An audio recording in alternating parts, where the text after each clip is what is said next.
I'm from one of those peasant cultures to which you so eloquently refer to.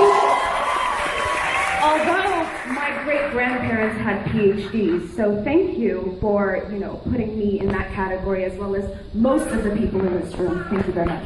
My question to you is, when you say just drop nukes and daisy cutters and all this bullshit on people who live, people who are on this planet, human beings, what makes you different? What differentiates you from ISIS and Daesh and Wahhabism and all this?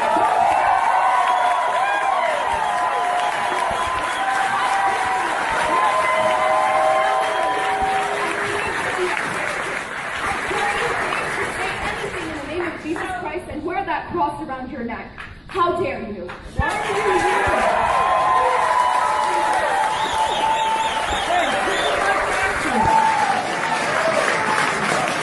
Why are you in this country if your culture's so hot? By the Soviets. That's why. Because my grandfather was a political science PhD from Indiana University who came to this country for an education, and when he went back, he was assassinated. That's why. That sounds like a really rotten culture, one that would assassinate a Soviet Union.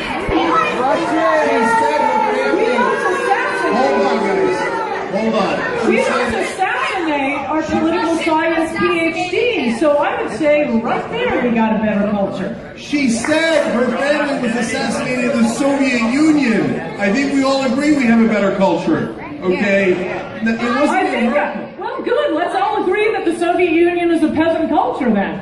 I'm not We get on that? The Soviets invaded Afghanistan. Get history correctly, okay? They invaded Afghanistan. They destroyed. Okay, so why are you living in Afghanistan if it's such a great peasant culture? Because there's another culture there still fucking killing people, that's why. That's not a good culture. Hey, you didn't answer the I don't know if you question. So it's a nice effort at election, but don't. What makes you different from those extremists? This is just a silly point about war. Look, if there's a point to going to war, there's a point to going to war. I'm saying if there's a point to going to war, I don't want any Americans dying for a regime change when you are going to have a President Obama come in and reverse the victory of that war. The question is whether it's worth going to war. I happen to think it is, but it's going to be a long conversation. The point is, apparently you do come from a peasant culture if you are here. That doesn't make any sense at all. I think you call me brown. I came from Turkey. So why aren't you there? Because I love this country. You come to this country? I love this country. That doesn't mean I hate my former country. That means I love this country. You know why? Because it isn't a Christian nation. It isn't a nation just for white people. Because I believe in the First Amendment. Because I believe in what America stands for. Unlike you.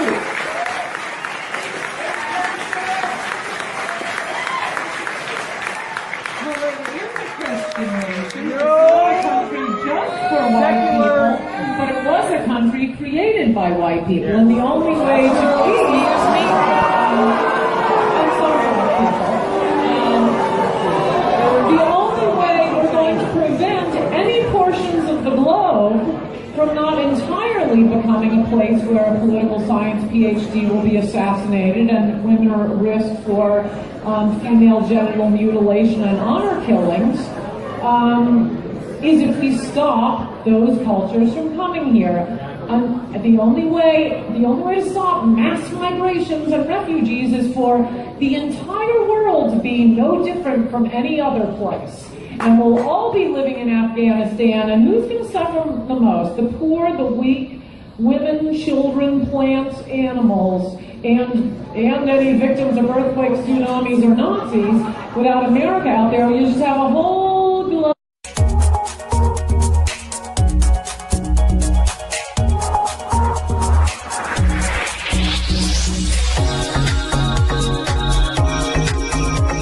And Coulter is here. The always controversial conservative author is out with a brand new book. She rails against liberals for always playing the victim game. She says the Democrats and liberals in the mainstream media are trying to destroy America. She's also claiming that after we canceled her appearance here yesterday, that we were banning her for life from the Today Show.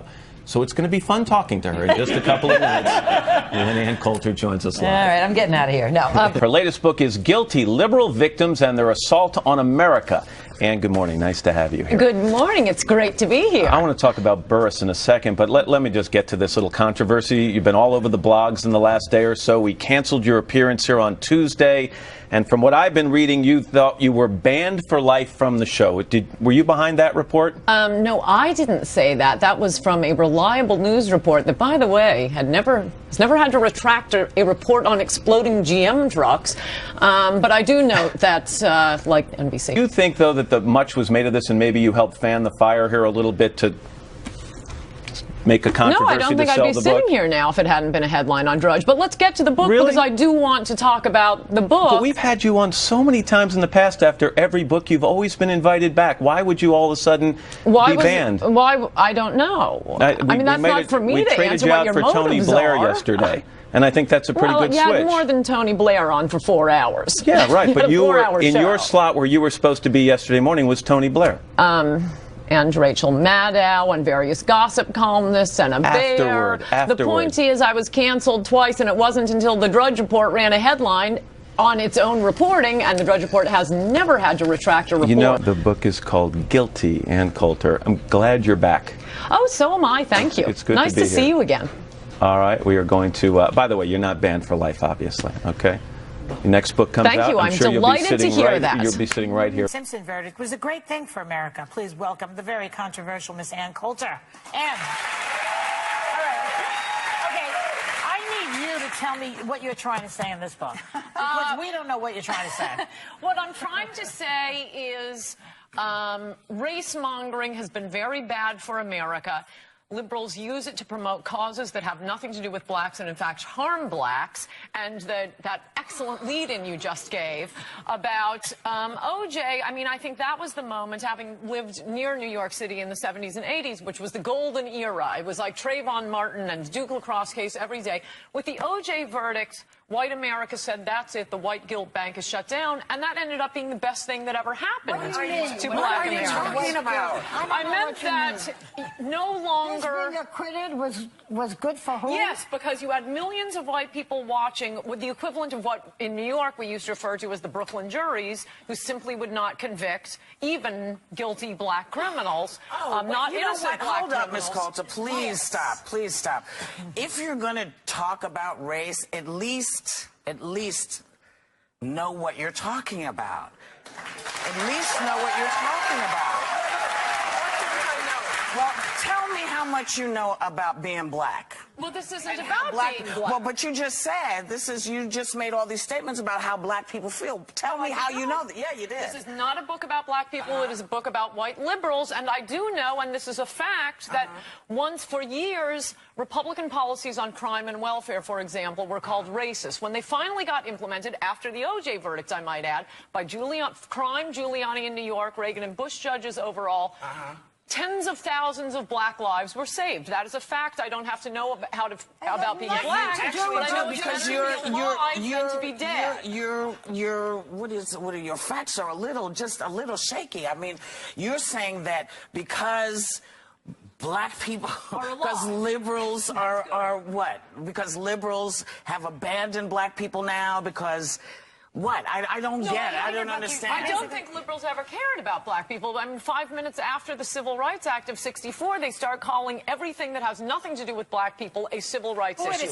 Abortion on demand, homeless rights. So are you saying that liberals don't care about black people? Then are you saying Republicans embrace us in a warm, fuzzy blanket? We're not embraced back. But yeah, we tried to. So wait a minute. So the Southern strategy was a white liberal thing? No, it was a Republican thing. No. And also, Newt Gingrich calls President Obama the food stamp president. That's not racist? Wait a second. Do you really think that was... Do you believe it was racist for Newt to say...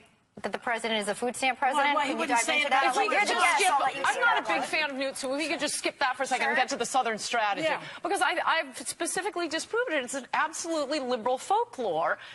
Republicans were winning the South since 1920. It was the outer states of the South. It was Texas, Tennessee, Kentucky, Virginia. Voting. What are you talking about? We weren't Well, allowed who to was vote. trying to get them to vote? Republicans were. Yeah, and the that is first, true. and the first black congressmen were all Republicans. And the first black governor was a You're Republican. talking about way back. That So Republican after- stand is so different from No, that is definitely what we're told.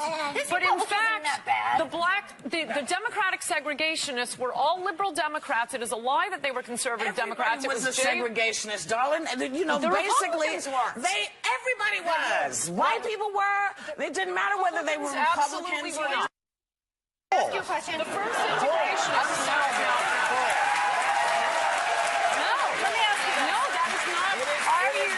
Okay, just read chapter 14 in this book. The first Republicans to be elected in the South. Listen to my grandmother, who was there, who remembers what Howard happened. Baker, an aggressive integrationist, first Republican elected in Tennessee to the Senate. You have Winthrop Rockefeller, first Republican governor in But you know, I have in a question Arkansas. about today. Let me ask you Integration. something about what's going on now. It seems to But the me Southern strategy is a lie. It seems And to me it's that explained voter here. suppression is happening in areas where black people and Hispanics are, and they really is being promoted by the Republicans, not the Democrats. So in my view, and I have a different one from you, it looks as though the Republicans are really going against blacks, not the liberals. No, and this what do is you a say to perfect that? example. Yes, it is, and it's a perfect example. No, I'll explain why. Of liberals using the label of civil rights to promote a liberal cause they support, i.e. voter fraud. In fact, one of the first states in the Union to pass voter ID bills was Rhode Island, 85% Democratic legislature. And who pushed it? A black Democrat in the House, a black Democrat in the Senate. That's a fact. No, you may pick out Rhode Island, but there are other states where it's completely Why would Republican black driven. Democrats be pushing this? Because they had seen Because they voter want the fraud. Hispanic vote to go to Can I Romney. ask a general question?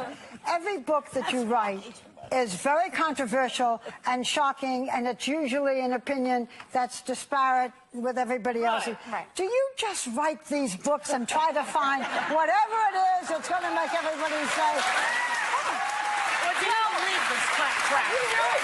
The reason, it's an excellent question. The reason I write these books is because I try to correct things that people believe that are just false. Here's the question And for this you. is a lot. This is a question because I was reading a book, and you're the only one that says it, but Well, there are a few things. I mean, discovering that we never won the Goldwater states and Republicans didn't win the Dixiecrat states until the Dixiecrats died out. You keep staying back in the past. You got to come into the present. But this is what I want to say. That's new to me. The rest of it, other people know. In reading your book, you know, you keep saying if you would read chapter 14, if you would read, you make such divisive comments and incendiary comments and hateful comments at times. It makes people not want to pick up your book and read it. So People who agree with her read it. Yeah, well, people agree with it. No, I don't think so. You Name a hateful comment in No, here. you know, when you talk about you stay in the past, that Republican No, is only back because it there. was brought up.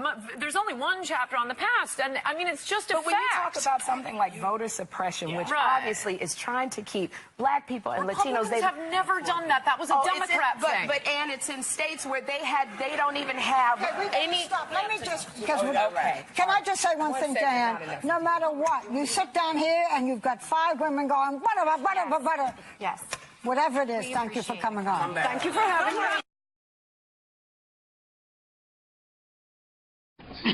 So I'm even in trouble with my mother. So don't worry, everyone hates me. I don't want to be mean, but you think that's the real reason her mother's not speaking to her? I actually couldn't hear that. What did she say? She said that her mom watches this show, and it's made her so mad, yes, that she won't talk to Kathy. Everybody watches your show. How about that? But I mean, imagine if you were Kathy Griffin's parents, or not her parents, I don't want to be mean, someone around Kathy Griffin, you imagine would say, look, you know, you're a good person, I like you. Don't continue to humiliate yourself in public. Does nobody have people they can listen to? No, and particularly doing that, we were all wondering. I mean, she must have had, and now we see there's a whole video. I mean, photographers, makeup artists, and there was no one to say this isn't a good idea. Right. It's not funny. It's really disgusting. We have actual beheadings going on, not only around the world. We always hear about them in Syria. No, who pioneered videotaping beheadings? Mexico, of course, right on our southern border. But we can't talk about that. No, the left has really, we need a new word for Orwellian.